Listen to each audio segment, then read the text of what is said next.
வணக்கம். ஜெம் செய்திகளுக்காக நான் உங்கள் ஜெனிஷா அகஸ்டின். இந்திய நேரப்படி இரவு 8:30 மணி செய்திகள். முதலில் ஜெம் தலைப்பு செய்திகளை காணலாம். தமிழ்நாடு அரசு மருத்துவமனைகளில் செவிலியர்கள் பற்றாக்குறை உள்ளதாக ஒப்புக்கொண்டார் அமைச்சர் அருண்ராஜ். போதிய அளவில் பயிற்சி மருத்துவர்கள், வெளிநாட்டு மருத்துவர்கள், முதுநிலை மருத்துவர்கள் இருப்பதாக திருப்தி. திமுக ஆட்சியில் டாஸ்மாகில் ஆண்டிற்கு 3600 கோடி ரூபாய் ஊழல் நடந்துள்ளதாக அமைச்சர் விக்னேஷ் ஒப்புதல். போதையில்லா தமிழகத்தை உருவாக்க மாணவர்களுடன் உறுதிமொழி ஏற்ற அமைச்சர். மத்திய அரசு தமிழகத்திற்கு நிதி வழங்குவதில் ஓரவஞ்சனை செய்வதாக காங்கிரஸ் நாடாளுமன்ற உறுப்பினர் சுதா குற்றச்சாட்டு. காவிரி நீர் விவகாரத்தில் தமிழக விவசாயிகளையும் வஞ்சிப்பதாக கருத்து. மேகதாட்டில் அணை கட்டுவதை அனுமதிக்க மாட்டோம் என்று அமைச்சர் செங்கோட்டையன் சூளுரை. கர்நாடக அரசிடம் பேச்சு நடத்த வாய்ப்புள்ளதா என்ற வினாவிற்கு பதிலளிக்காமல் ஓட்டம். தாவேக்கவில் அதிமுகவினர் இணைந்தது பற்றிய வினாவிற்கு முரணாக பதிலளித்த அமைச்சர் நிர்மல்குமார். எடப்பாடி பழனிசாமிக்கு மத்திய அமைச்சர் பதவி கொடுத்தால் அதிமுகவையே பாஜகவில் இணைத்து விடுவார் என கருத்து. இனி விரிவான செய்திகளை காணலாம். திமுக தலைவர் ஸ்டாலின் மக்கள் அளித்த தீர்ப்பிலிருந்து பாடம் கற்றுக்கொள்ளாமல் தொடர்ந்து தாவேக அரசிற்கு எதிராக பேசிக் கொண்டிருப்பதாக சுகாதாரத்துறை அமைச்சர் அருண்ராஜ் தெரிவித்துள்ளார். கோவையில் செய்தியாளர்களிடம் பேசிய அமைச்சர் அருண்ராஜ், தமிழ்நாடு அரசு மருத்துவமனைகளில் மருத்துவர் பற்றாக்குறை இல்லை என்று தெரிவித்தார். போதிய அளவில் பயிற்சி மருத்துவர்கள், வெளிநாட்டு மருத்துவர்கள், முதுநிலை மருத்துவர்கள் பணியாற்றி வருவதாகவும், ஆனால் செவிலியர்கள் பற்றாக்குறை உள்ளதாகவும் தெரிவித்துள்ளார். திமுக ஆட்சியில் ஆண்டுக்கு 3600 கோடி ரூபாய் அளவில் டாஸ்மாகில் ஊழல் நடந்துள்ளதாக அமைச்சர் விக்னேஷ் தெரிவித்துள்ளார். கோவை ஈச்சனாரி ரத்தனம் கல்லூரியில் போதையில்லா தமிழகத்தை உருவாக்கும் நோக்கில் மையை கொண்டு கையில் அச்சு வைத்து உறுதிமொழி ஏற்கும் நிகழ்ச்சி நடைபெற்றது. இதில் தமிழ்நாடு அமைச்சர் விக்னேஷ் கலந்து கொண்டு கை அச்சை பதிந்து முதல் உறுதிமொழியை பதிவு செய்தார். அதன்பின் மாணவர்கள், பேராசிரியர்கள் போதைப் பொருட்களுக்கு எதிரான விழிப்புணர்வு உறுதிமொழி ஏற்றனர். பின்னர் செய்தியாளர்களிடம் பேசிய அமைச்சர் விக்னேஷ், திமுக ஆட்சியில் ஆண்டுக்கு 3600 கோடி ரூபாய் அளவுக்கு ஊழல் நடைபெற்றுள்ளதாக தெரிவித்துள்ளார். மத்திய அரசு தமிழகத்திற்கு நிதி வழங்குவதில் ஓரவஞ்சனை செய்வதோடு விவசாயிகளை வஞ்சித்து வருவதாக காங்கிரஸ் நாடாளுமன்ற உறுப்பினர் சுதா குற்றம் சாட்டியுள்ளார். மயிலாடுதுறை மாவட்ட ஆட்சியர் அலுவலகத்தில் வளர்ச்சி ஒருங்கிணைப்பு மற்றும் கண்காணிப்பு குழு கூட்டம் நடைபெற்றது. நாடாளுமன்ற உறுப்பினர் சுதா தலைமையில் நடைபெற்ற கூட்டத்தில் மாவட்ட ஆட்சியர் ஸ்ரீகாந்த், சட்டமன்ற உறுப்பினர்கள் மயிலாடுதுறை ஜமால் முகமது யூனுஸ், பூமுகார் நிவேதா, எம் முருகன், சீர்காழி செந்தில் செல்வன் ஆகியோர் கலந்து கொண்டனர்.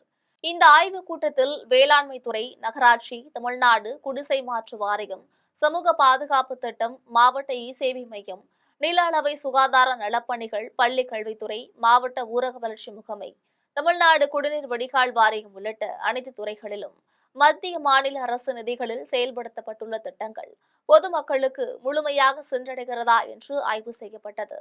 அதன் பின்னர் செய்தியாளர்களிடம் பேசிய சுதா, மத்திய அரசு தமிழகத்திற்கு நிதி வழங்குவதில் ஓரவஞ்சனை செய்வதோடு விவசாயிகளையும் வஞ்சித்து வருவதாக குற்றம் சாட்டினார். காவிரியின் குறுக்கே மேகதாட்டில் அணை கட்டுவதை எந்த காலத்திலும் அனுமதிக்க மாட்டோம் என்று தமிழக வருவாய்த்துறை அமைச்சர் செங்கோட்டையன் தெரிவித்துள்ளார். ஈரோடு மாவட்டம் கோபிசெட்டிப்பாளையம் முடச்சூரில் மரம் நடும் விழாவில் தமிழக வருவாய்த்துறை அமைச்சர் செங்கோட்டையன் கலந்து கொண்டார். அதன் பின்பு செய்தியாளர்களிடம் பேசிய அவர், 1972ஆம் ஆண்டு முதல் இன்று வரை காவிரி நீருக்காகவும் மேகதாட்டில் புதிய அணை கட்டக்கூடாது என்பதற்காகவும் தொடர்ந்து போராடி வருவதாக தெரிவித்தார். காவிரியின் குறுக்கே மேகதாட்டில் அணை கட்டுவதை தடுக்க சட்டப்படி நடவடிக்கை எடுக்கப்படும் என்று கூறினார். இது தொடர்பாக கர்நாடக அரசிடம் பேச்சு நடத்த வாய்ப்புள்ளதா என்று செய்தியாளர்கள் வினவிய போது அதற்கு பதிலளிக்காமல் அமைச்சர் செங்கோட்டையன் எழுந்து சென்றார். எடப்பாடி பழனிசாமிக்கு மத்திய அமைச்சர் பதவி கொடுத்தால் அதிமுகவையே பாஜகவில் இணைக்கும் பணியை தயங்காமல் செய்வார் என்று தமிழக அமைச்சர் நிர்மல்குமார் தெரிவித்துள்ளார். மதுரை மாவட்டம் அவனியாபுரத்தில் 10ஆம் வகுப்பு, 12ஆம் வகுப்பு தேர்வுகளில் அதிக மதிப்பெண் பெற்ற மாணவ மாணவியர்களுக்கு பரிசளிப்பு விழா நடைபெற்றது. இதில் மின்சாரம் மற்றும் சட்டத்துறை அமைச்சர் நிர்மல்குமார் கலந்து கொண்டு மாணாக்கர்களுக்கு பதக்கங்களை வழங்கினார். அதன் பின்பு தூய்மை பணியாளர்களுக்கு கருவிகளை வழங்கினார். அதன் பின் அமைச்சர் நிர்மல்குமார் செய்தியாளர்களிடம் பேசினார். அப்போது முன்னாள் அமைச்சர்கள் அதிமுகவிலிருந்து விலகி தாவேக்கவில் இணைந்தது குறித்து செய்தியாளர்கள் வினவினர். அதற்கு பதிலளித்த நிர்மல்குமார், எடப்பாடி பழனிசாமிக்கு மத்திய அமைச்சர் பதவி கொடுத்தால் அதிமுகவையே பாஜகவில் இணைத்து விடுவார் என்று கூறினார். சர்க்கரை நோய் இருப்போரும் பயமின்றி எந்த தயக்கமும் இன்றி அரிசி உணவை சாப்பிடும் வகையிலான ஆராய்ச்சி முடிவு விரைவில் வெளிவரும் என்று மத்திய அரசின் அறிவியல் தொழில்துறை ஆராய்ச்சி கழக தலைமை இயக்குநர் கலைச்செல்வி தெரிவித்துள்ளார். தஞ்சாவூரில் இந்திய அரசின் தேசிய உணவு தொழில்நுட்பம் தொழில் மேம்பாடு மற்றும் மேலாண்மை நிறுவனத்தில் 4வது பட்டமளிப்பு விழா நடைபெற்றது. இந்நிகழ்ச்சியில் இந்திய அரசின் அறிவியல் தொழில்துறை ஆராய்ச்சி கழக தலைமை இயக்குநர் கலைச்செல்வி கலந்து கொண்டு மாணவர்களுக்கு பட்டங்களும் பதக்கங்களும் வழங்கி சிறப்பித்தார். இந்த விழாவில் CSIR இயக்குநர் ஆனந்த ராமகிருஷ்ணன், சீதாராம், பழனிமுத்து ஆகியோர் கலந்து கொண்டனர். நிகழ்ச்சிக்கு பின் செய்தியாளர்களிடம் பேசிய கலைச்செல்வி, சர்க்கரை நோய் பற்றிய பயமின்றி எந்த தயக்கமும் இன்றி அரிசி உணவை சாப்பிடலாம் என்பதற்கான ஆராய்ச்சி முடிவுகளை வெளியிட உள்ளதாக கூறினார். சென்னையில் அதிமுகவிலிருந்து விலகிய 1000க்கும் மேற்பட்டோர் திமுக தலைவர் ஸ்டாலின் முன்னிலையில் திமுகவில் இணைந்தனர்.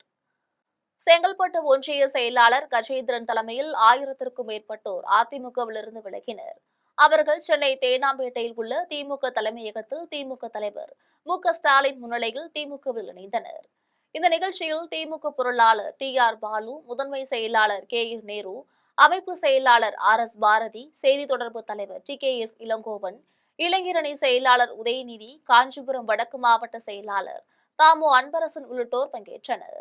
திண்டுக்கல் PVP கல்லூரி விடுதி வார்டன் தவறாக பேசி தொந்தரவு செய்வதாக மாணவிகள் மாவட்ட ஆட்சியர் அலுவலகத்தில் புகார் அளித்துள்ளனர்.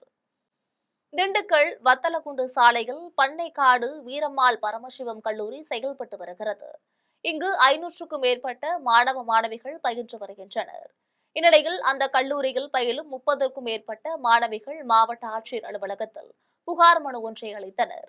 அதில் கல்லூரி ஆண்கள் விடுதி வார்டன் மாணவிகளிடம் தவறாக பேசுவதாகவும் தொந்தரவு செய்வதாகவும் குறிப்பிட்டுள்ளனர். இதுகுறித்து காவல்துறையில் புகார் அளித்தும் இதுவரை நடவடிக்கை எடுக்கவில்லை என்றும் குறிப்பிட்டுள்ளனர். கோவையில் ஆசிரியர்களுக்கான சிறப்பு திறன் மேம்பாட்டு பயிற்சி முகாம் நடைபெற்றது. வாழ்க்கை திறன் பயிற்சியாளர் ND நோபல் கன்சல்டன்சி நிறுவனத்தின் நிறுவனர் நெல்சன் டி குரூஸ் தலைமையில் நடைபெற்ற பயிற்சி முகாமை VV வாணி வித்யாலயா பள்ளியின் தாளாளர் ஆறுசாமி தொடங்கி வைத்தார். நிகழ்ச்சியின் ஒரு பகுதியாக எழுத்தாளர் கீதா நாயர் எழுதிய புத்தகம் வெளியிடப்பட்டது. இந்த பயிற்சி முகாம் மூலம் ஆசிரியர்கள் தங்களது தொழில்முறை திறன்களை மேம்படுத்துவதுடன் தனிப்பட்ட வளர்ச்சி, மனநலம் மற்றும் வேலை வாழ்க்கை சமநிலையை வலுப்படுத்தும் வாய்ப்பையும் பெற்றனர். எதிர்கால தலைமுறையை உருவாக்கும் ஆசிரியர்களை வலுப்படுத்தும் நோக்கத்தில் இந்த முயற்சி மேற்கொள்ளப்பட்டதாக பள்ளி தாளாளர் ஆறுசாமி தெரிவித்தார். கோவையில் கல்லூரி மாணவர்கள் இந்தியாவின் முதல் மனித சக்தியால் இயங்கும் நீர்மூழ்கி கப்பல் மற்றும் புதிய தலைமுறை மின்சார பந்தய படகை உருவாக்கி சாதனை படைத்துள்ளனர். கோவை சரவணம்பட்டி தனியார் கல்லூரி மாணவர்கள் உருவாக்கியுள்ள மனித சக்தியால் இயங்கும் நீர்மூழ்கி கப்பல் இங்கிலாந்தில் ஜூன் 29 முதல் ஜூலை 10 வரை நடைபெறும் ஐரோப்பிய சர்வதேச நீர்மூழ்கி கப்பல் பந்தயத்தில் பங்கேற்க உள்ளது. அதேபோல் 5ஆம் தலைமுறை மின்சார பந்தய படகு ஜூலை 8 முதல் 11 வரை மொனாகோவில் நடைபெறும் மொனாகோ எனர்ஜி போட் சேலஞ்ச் போட்டியில் பங்கேற்கிறது.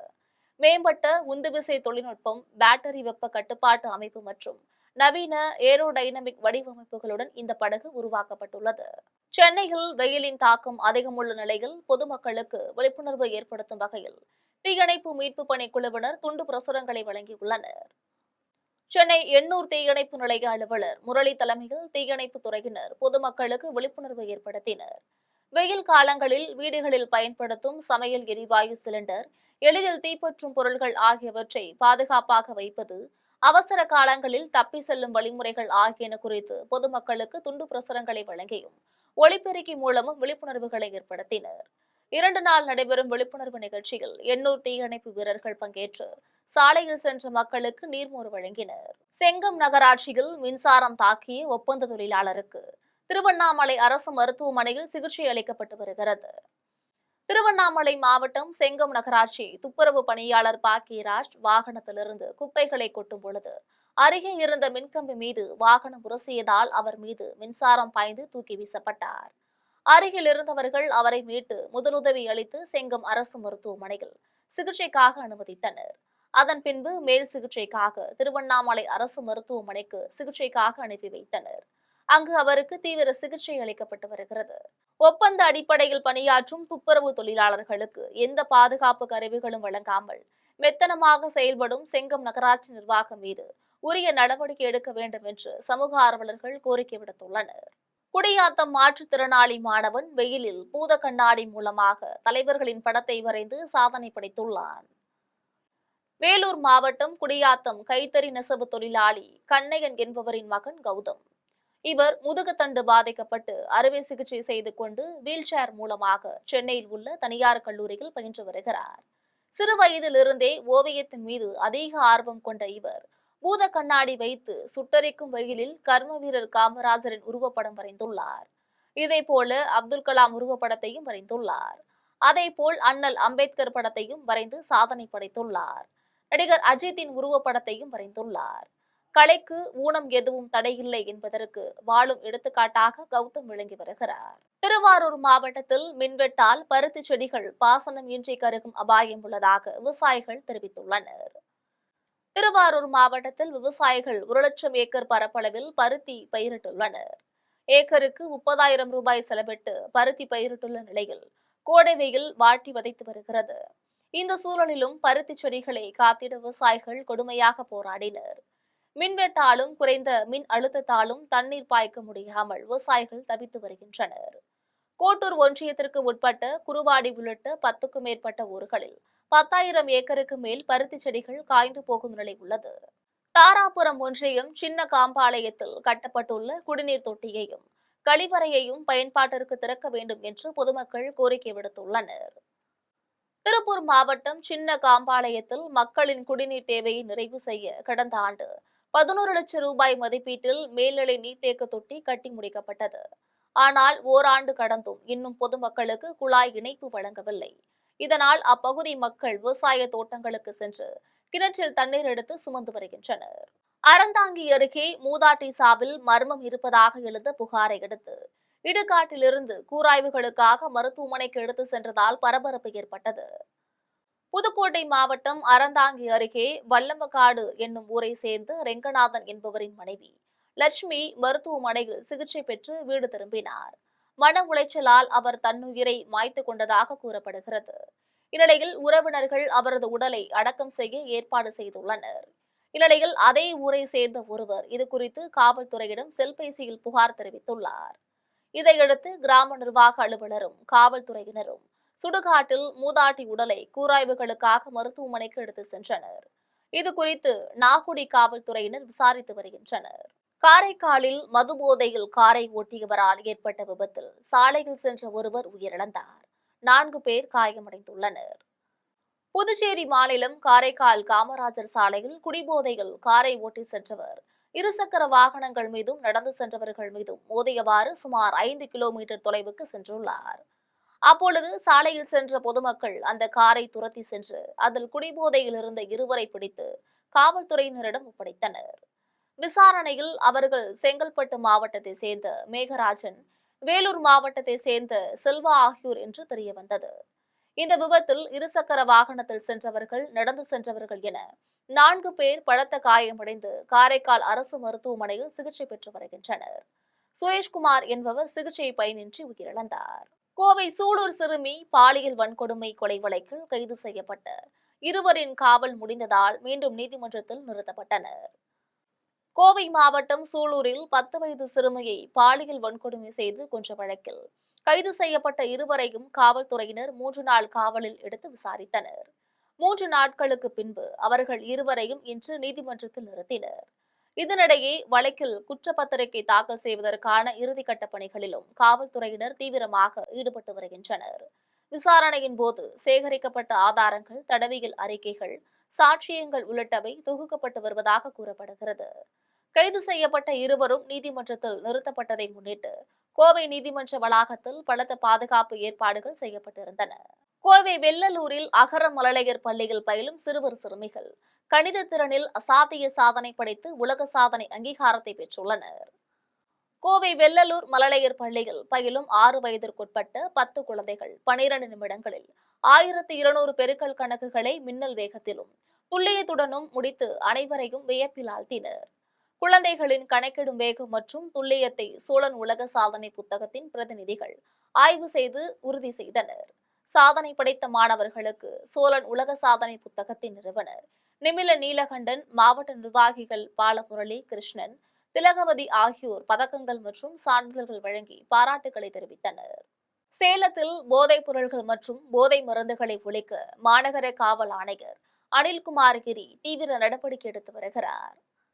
சேலம் தாதகாப்பட்டியை சேர்ந்த மேகலாவின் கணவர் கண்ணன் கடந்த 15 நாட்களுக்கு முன்பு தாரமங்கலத்தில் போதை பாத்திரை விற்றதாக கைது செய்யப்பட்டு சிறையில் அடைக்கப்பட்டுள்ளார். இந்த வழக்கில் அவரை ஜாமீனில் எடுக்க பணம் தேவைப்பட்டதால் அவர் மனைவி மேகலா தனது கணவர் வாங்கி வைத்திருந்த போதை மாத்திரைகளை தெரிந்தவர்களுக்கெல்லாம் விற்பனை செய்துள்ளார். இதுகுறித்து தகவல் அறிந்த காவல்துறையினர் மேகலா வீட்டில் சோதனை நடத்திய போது அவர் பதுக்கி வைத்திருந்த 1,39,000 போதை மாத்திரைகள், 6,409 போதை ஊசிகள் ஆகியவற்றை பறிமுதல் செய்தனர். மேகலா, முகமது மதுத் ஆகியோரை கைது செய்து நீதிமன்றத்தில் நிறுத்தி சிறையில் அடைத்தனர். கைப்பற்றப்பட்ட போதை மாத்திரைகளையும் போதை ஊசிகளையும் மாநகர காவல் ஆணையாளர் அனில்குமார் கிரி பார்வையிட்டார். போதை மருந்துகள் விற்பனை செய்த வழக்கில் கடந்த 6 மாதத்தில் 79 பேர் மீது குண்டர் தடுப்பு சட்டத்தின் கீழ் வழக்கு பதிவு செய்யப்பட்டுள்ளதாக அவர் தெரிவித்தார். சேலம் மாவட்டம் வாழப்பாடியில் ஸ்ரீதேவி பூதேவி உடனுரை சென்றாய பெருமாள் கோவில் தேர் ஓட்டத்தில் ஏராளமான பக்தர்கள் கலந்து கொண்டனர். சேலம் மாவட்டம் வாழப்பாடி ஸ்ரீதேவி பூதேவி உடனுரை சென்றாய பெருமாள் கோவிலில் வெள்ளிக்கிழமை திருக்கல்யாணமும் வீதி உலாவும் நடைபெற்றது. அதனைத் தொடர்ந்து இன்று காலை தேரில் சுவாமிகளை ஏற்றுதலும் தேர் வடம் பிடித்து நிலை பெயர்தலும் நடைபெற்றன. மாலையில் ராஜ வீதிகளில் மேளவாத்தியங்கள், தாரை தப்பட்டைகள் முழங்க தேரோட்டம் நடைபெற்றது. பாரம்பரியத்தை நினைவூட்டும் வகையில் ஏராளமான பெண்கள் கோலாட்டம் ஆடி சென்றனர். இந்த விழாவில் வாழப்பாடி மற்றும் சுற்றுப்புற ஊர்களை சேர்ந்த ஏராளமானோர் பக்தர்கள் கலந்து கொண்டு வடம் பிடித்து தேரிழுத்தனர். தமிழ்நாட்டில் மேற்கு தொடர்ச்சி மலையோர மாவட்டங்களில் அடுத்த 4 நாட்களுக்கு கனமழை பெய்யக்கூடும் என்று சென்னை வானிலை ஆய்வு மையம் தெரிவித்துள்ளது. வடக்கு கேரளம் மற்றும் அதையொட்டிய பகுதிகளின் மேல் ஒரு வளிமண்டல சுழற்சி நிலவுகிறது. இதனால் இன்று கோவை, நீலகிரி மாவட்டங்களில் ஓரிரு இடங்களில் கனமழை முதல் மிக கனமழை பெய்யக்கூடும். கன்னியாகுமரி, திருநெல்வேலி, தென்காசி, விருதுநகர், தேனி, திண்டுக்கல், திருப்பூர், ஈரோடு, சேலம், தருமபுரி, கிருஷ்ணகிரி மாவட்டங்களில் ஓரிரு இடங்களில் கனமழை பெய்யக்கூடும். நாளை கன்னியாகுமரி, திருநெல்வேலி, தென்காசி, விருதுநகர், மதுரை, தேனி, திண்டுக்கல், திருப்பூர், கோவை, நீலகிரி, ஈரோடு, சேலம், தருமபுரி, கிருஷ்ணகிரி மாவட்டங்களில் ஓரிரு இடங்களில் கனமழை பெய்யக்கூடும். இன்று காலை 8:30 மணியுடன் முடிந்த 24 மணி நேரத்தில் அதிக அளவாக திருவள்ளூர் மாவட்டம் ஊத்துக்கோட்டையில் 5 சென்டிமீட்டர் மழை பதிவாகியுள்ளது. ஆசிய விளையாட்டுப் போட்டியில் பங்கேற்கும் இந்திய கிரிக்கெட் அணி வீரர்களின் பட்டியலை இந்திய கிரிக்கெட் வாரியம் வெளியிட்டுள்ளது. ஜப்பானில் செப்டம்பர் மாதம் நடைபெறும் ஆசிய விளையாட்டுப் போட்டிக்கான இந்திய கிரிக்கெட் அணியில் ஸ்ரேயாஸ் ஐயர் தலைவராகவும் திலக் வர்மா துணைத் தலைவராகவும் செயல்படுவர் என்று அறிவிக்கப்பட்டுள்ளது. ரவி பிஷ்னோய், அபிஷேக் சர்மா, நிதிஷ்குமார் ரெட்டி, ஜஸ்பிரீத் பும்ரா, சஞ்சு சாம்சன், அக்ஷர் பட்டேல், ஹர்ஷித் ராணா, இசான் கிஷன், வாஷிங்டன் சுந்தர், அர்ஷிப் சிங், சிவம் துபே, வருண் சக்கரவர்த்தி, வைபவ் சூரியவன்ஷி ஆகியோர் அந்த அணியில் இடம்பெற்றுள்ளனர். 18 வயதிற்குட்பட்டோருக்கான ஆண்கள் ஆசிய கோப்பை ஹாக்கி போட்டியில் வென்ற இந்திய அணிக்கு பிரதமர் நரேந்திர மோடி வாழ்த்துக்களை தெரிவித்துள்ளார். பிரதமர் நரேந்திர மோடி தன்னுடைய சமூக வலைதள பக்கத்தில் பதிவு ஒன்றை பதிவிட்டுள்ளார். அதில் நமது இளம் ஹாக்கி வீரர்களின் அற்புதமான சாதனையை பாராட்டியுள்ளார். இத்தொடர் முழுவதும் சிறப்பான திறமையையும் அணி ஒற்றுமையையும் வெளிப்படுத்திய அந்த அணி இறுதியில் மறக்க முடியாத வெற்றியை பதிவு செய்துள்ளது என்று குறிப்பிட்டுள்ளார். இந்த வெற்றி நமது இளைஞர்களிடையே ஹாக்கி விளையாட்டிற்கு அதிகரித்து வரும் புகழை காட்டுவதாக குறிப்பிட்டுள்ளார். அணியின் எதிர்கால முயற்சிகளுக்கு தனது நல்வாழ்த்துக்களையும் தெரிவித்துள்ளார். தொழில் கண்காட்சிகள் தென் மாவட்டங்களில் நடைபெறுவது தொழில் வளர்ச்சிக்கு புதிய நம்பிக்கையை ஏற்படுத்தும் என்று தமிழக குறு சிறு மற்றும் நடுத்தர தொழில்துறை அமைச்சர் மதன் ராஜா தெரிவித்துள்ளார். தென்காசியில் குறு சிறு மற்றும் நடுத்தர தொழில் நிறுவனங்களின் சங்கம் சார்பில் 3ஆம் ஆண்டு தொழில் மற்றும் வணிக கண்காட்சி 3 நாட்கள் நடைபெற்றது. இக்கண்காட்சியில் வேளாண் கருவிகள், கட்டுமான வேலைகளுக்கு தேவையான கனரக வாகனங்கள் உள்ளிட்ட ஏராளமான அரங்குகள் அமைக்கப்பட்டிருந்தது. இதில் தமிழக குறு சிறு மற்றும் நடுத்தர தொழில்துறை அமைச்சர் மதன் ராஜா பங்கேற்று கண்காட்சியை பார்வையிட்டார். மேலும் சிறப்பாக செயல்படும் தொழில் முனைவோர்களுக்கு சான்றிதழ்களை வழங்கினார். பின்னர் செய்தியாளர்களிடம் பேசிய அமைச்சர் சென்னை, கோயம்புத்தூர் போன்ற பெருநகரங்களில் நடைபெறும் தொழில் கண்காட்சிகள் தென் மாவட்டங்களிலும் நடைபெறுவது வரவேற்கத்தக்கது என்றும் இது தொழில் வளர்ச்சிக்கு புதிய நம்பிக்கையை ஏற்படுத்தும் என்றும் தெரிவித்துள்ளார். பெரம்பலூரில் சுற்றுச்சூழலுக்கு பாதிப்பு ஏற்படுத்தும் வகையில் கல்குவாரிகள் செயல்படுவதால் அவற்றை மூடக்கோரி பொதுமக்கள் சட்டமன்ற உறுப்பினரிடம் மனு அளித்துள்ளனர். பெரம்பலூர் அருகே நெடுவாசல், கல்பாடி, எரையசமுத்திரம், கவிழ்பாளையம் உள்ளிட்ட பகுதிகளில் செயல்பட்டு வரும் கல்குவாரிகள் மற்றும் கிரசர்களால் சுற்றுச்சூழல் பாதிக்கப்படுவதாக பொதுமக்கள் குற்றம் சாட்டியுள்ளனர். அளவுக்கு அதிகமான வெடிமருந்துகள் பயன்படுத்தப்படுவதாலும் இரவு பகலாக டிப்பர் லாரிகள் இயக்கப்படுவதாலும் காற்று மாசுபடுவதாகவும் நுரையீரல் நோய்கள் வருவதாகவும் விவசாய நிலங்கள் சேதமடைவதாகவும் அவர்கள் தெரிவித்துள்ளனர். இதுகுறித்து அதிகாரிகளிடம் பலமுறை மனு அளித்தும் நடவடிக்கை எதுவும் எடுக்கப்படாததால் பெரம்பலூர் சட்டமன்ற உறுப்பினரிடம் பொதுமக்கள் கோரிக்கை மனு வழங்கினர். மனுவை பெற்றுக்கொண்ட சட்டமன்ற உறுப்பினர் மாவட்ட ஆட்சியர் மற்றும் சம்பந்தப்பட்ட துறை அதிகாரிகளிடம் பேசி உரிய நடவடிக்கை எடுக்க ஏற்பாடு செய்வதாக உறுதியளித்தனர். மீண்டும் ஜெம் தலைப்புச் செய்திகள். தமிழ்நாடு அரசு மருத்துவமனைகளில் செவிலியர்கள் பற்றாக்குறை உள்ளதாக ஒப்புக்கொண்டார் அமைச்சர் அருண்ராஜ். போதிய அளவில் பயிற்சி மருத்துவர்கள், வெளிநாட்டு மருத்துவர்கள், முதுநிலை மருத்துவர்கள் இருப்பதாக திருப்தி. திமுக ஆட்சியில் டாஸ்மாகில் ஆண்டிற்கு 3600 கோடி ரூபாய் ஊழல் நடந்துள்ளதாக அமைச்சர் விக்னேஷ் ஒப்புதல். போதையில்லா தமிழகத்தை உருவாக்க மாணவர்களுடன் உறுதிமொழி ஏற்ற அமைச்சர். மத்திய அரசு தமிழகத்திற்கு நிதி வழங்குவதில் ஓரவஞ்சனை செய்வதாக காங்கிரஸ் நாடாளுமன்ற உறுப்பினர் சுதா குற்றச்சாட்டு. காவிரி நீர் விவகாரத்தில் தமிழக விவசாயிகளையும் வஞ்சிப்பதாக கருத்து. மேகதாட்டில் அணை கட்டுவதை அனுமதிக்க மாட்டோம் என்று அமைச்சர் செங்கோட்டையன் சூளுரை. கர்நாடக அரசிடம் பேச்சு நடத்த வாய்ப்புள்ளதா என்ற வினாவிற்கு பதிலளிக்காமல் ஓட்டம். தாவேக்கவில் அதிமுகவினர் இணைந்தது பற்றிய வினாவிற்கு முரணாக பதிலளித்த அமைச்சர் நிர்மல்குமார். எடப்பாடி பழனிசாமிக்கு மத்திய அமைச்சர் பதவி கொடுத்தால் அதிமுகவையே பாஜகவில் இணைத்து விடுவார் என கருத்து.